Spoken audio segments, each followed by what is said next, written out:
and Cassidy Hutchinson saying that President Trump was admitting to people that he was embarrassed by his loss. He was screaming at Mark Meadows, who was the White House chief of staff, saying, I don't want people to know that I lost. That is also, I think, a stunning admission and a stunning piece of information, because all along we've heard former President Trump say he did not lose, he didn't believe this. So here he is behind the scenes admitting something that was clear to everybody around him.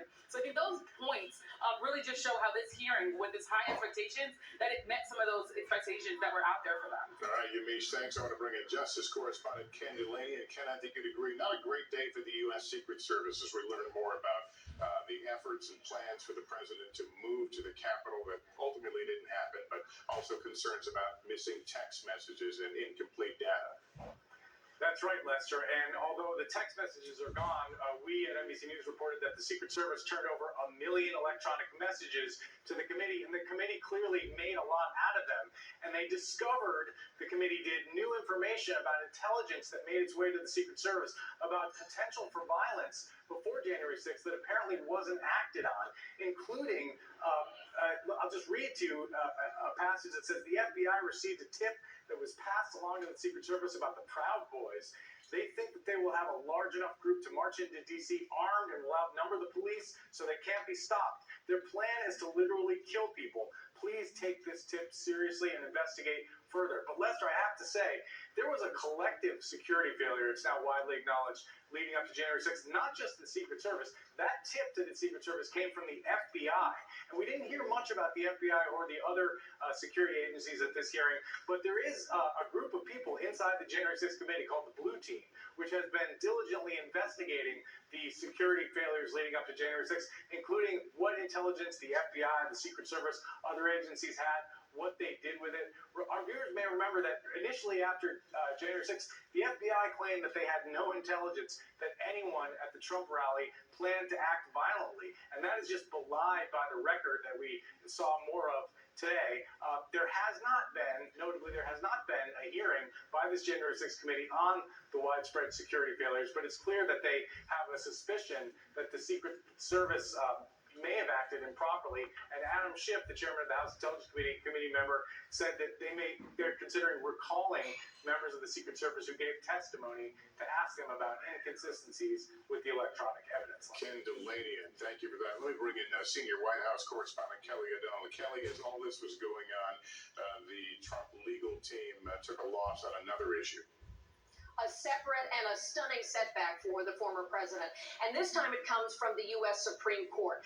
And the court has denied former President Trump's appeal to vacate what had been a ruling from another court. This is dealing with the classified documents case that people have been hearing about in recent weeks. And that special master, that independent observer who, in the case of the materials seized from the Mar-a-Lago estate back in August, President Trump had wanted that special master to be able to look at about 100 classified documents. An appeals court had said no, that the special master could look at other materials, about 11,000 pages, for things that might be attorney-client privilege, and to be able to review those. But the 100 classified documents, considered among the nation's most deep secrets, could not be reviewed by that special master.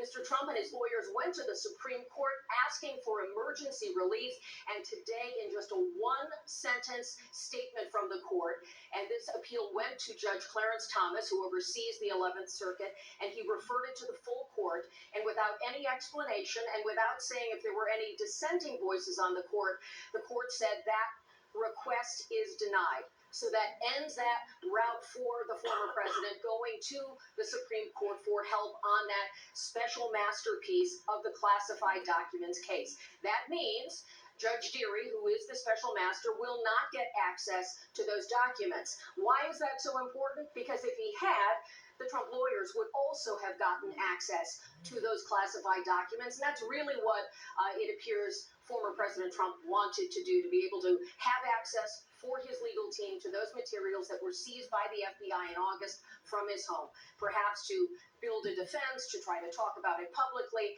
to have possession of those documents again. That is now off the table. The Department of Justice in replying to Mr. Trump's request to the court, had said he has no ownership over documents that are marked classified. It wouldn't matter if he had declassified them. They simply belong to the federal government. So this is a big setback in what is an ongoing matter. As we know, the documents case is still under investigation. The question here is, did the president, former president, knowingly mishandle classified material? Were there others in his immediate circle, including lawyers, who may have made false statements or knowingly withheld material that rightfully should have been returned to the federal government? So another setback for Donald Trump today, this one coming from the Supreme Court, where he appointed 3 of the justices who now serve. Lester? Kelly O'Donnell, thank you. We've been following so closely the Mar-a-Lago raid story, and now, of course, these hearings, we're zooming, I guess, from July. So we're reminded of how many legal challenges the former president faces. And Danny, as we hear that reporting on the Supreme Court decision today, this sounds like the Trump legal team is running out of room to slow this freight train down.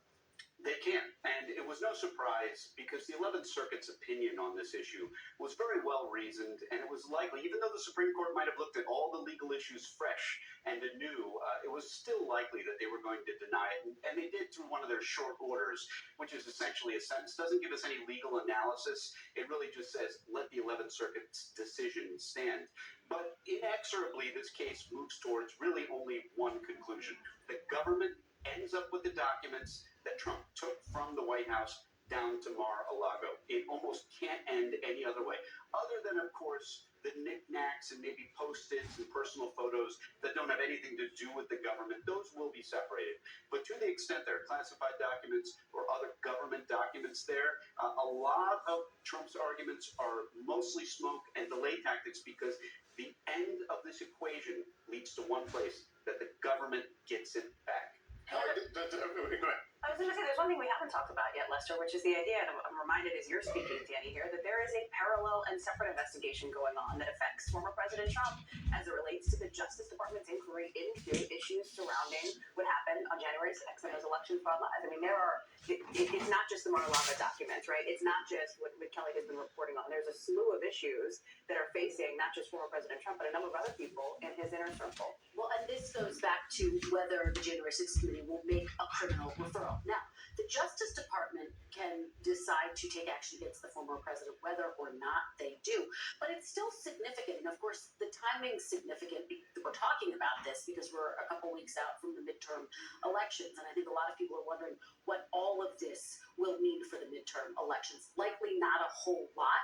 Could have more implications for 2024, but there's no doubt every day that this is in the headlines, or one of the former president's investigations is in the headlines, is a day that Republicans are not getting to focus on things like inflation and crime, topics that they want to focus on. And frankly, I think Democrats, to the extent that they want to highlight this, also want to be talking about other issues like abortion. I'm wondering if getting past the midterms opens up a little more license for the Department of Justice, at least gives them what they feel may be a little more running room to be able to move. In all likelihood, I mean, the DOJ, it's not a hard and fast rule. And by the way, DOJ creates its own policies, and they can break those own policies, and they do frequently if they choose to do so. It's not an enforceable right for, say, a criminal defendant. So, yes, it is a DOJ policy, but in the exercise of discretion, they should probably wait until after the midterms. But then, of course, that leaves everybody with bated breath wondering the day after the midterms are over, are there going to be indictments that drop? Are there going to be, is there going to be some public investigation? DOJ usually keeps its cards very close to the vest. So usually you don't find out that the federal government is indicting you until you're indicted. Holly, does the former president show any signs of any of this getting to him? I mean, we talk about the piling of investigations and potential criminal liability. Do we ever see it reflected? I think he feels aggrieved, Lester, which is, I think, an adjective that could fairly be used to describe how he felt through much of his presidency, even with these investigations that he felt were unfair and partisan against him. This, I think, he sees as of a piece with those, and just continues this idea of sort of grievance airing that he does. I mean, he's not on, you can't hear from him on Twitter anymore, right? He's still banned from that platform and others, at least for now, but he does have his own social media platform in which he is sort of obliquely talking about the hearing. He's slamming, for example, Cassidy Hutchinson just in the last couple of minutes, et cetera.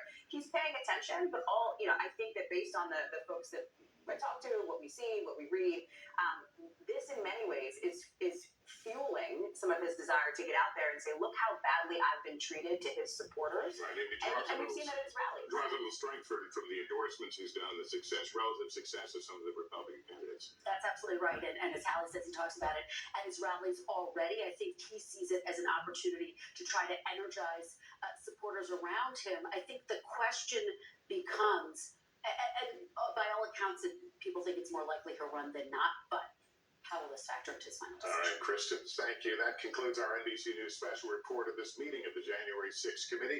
We'll have much more coverage tonight when I see you on NBC Nightly News. I'm Lester Holt. Thank you for watching, everyone. Good day.